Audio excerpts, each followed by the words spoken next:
بسم اللہ الرحمن الرحیم۔ السلام علیکم ناظرین، آپ دیکھ رہے ہیں P C world news. Assistant commissioner city Faisalabad Syed Ayub بخاری کا بھیس بدل کر گراں فروشوں کے خلاف کریک ڈاؤن، متعدد قصاب اور کرانہ سٹور مالکان دھر لیے۔ ہمارے نمائندہ خصوصی پاکستان غلام دستگیر کی تفصیلات کے مطابق اسسٹنٹ کمشنر ایوب بخاری نے بھیس بدل کر موٹر سائیکل پر شہر کے مختلف علاقوں کا دورہ کیا، بھاری جرمانے FIR کا اندراج کر لیا۔ مزید برآں دوران چیکنگ نیو سندر کرانہ سٹور میلاد روڈ کے مالک محمد اجمل نے AC سٹی کو عام گاہک سمجھتے ہوئے چینی دینے سے انکار کیا، جبکہ دکان کے اندر 7 تھیلے یقینی موجود تھے۔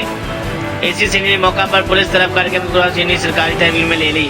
بعض دریافت پر معلوم ہوا کہ وہ چینی غلہ منڈی سے شہر کے معروف شوگر ڈیلر کی دکان غریبہ کی ہٹی سے فراہم کی گئی تھی، جو کہ سرکاری چینی قیمت میں حنزہ شوگر مل چک جمرہ سے رمضان بازار اور عوام ناز کے لیے سرکاری ریٹ پر فراہم کی گئی تھی، جبکہ غریبہ کی ہٹی کے مالک نے وہ چینی دکان میں 2 کے بجائے 85 روپے فی کلو 96 روپے فی کلو کے حساب سے فراہم کی تھی۔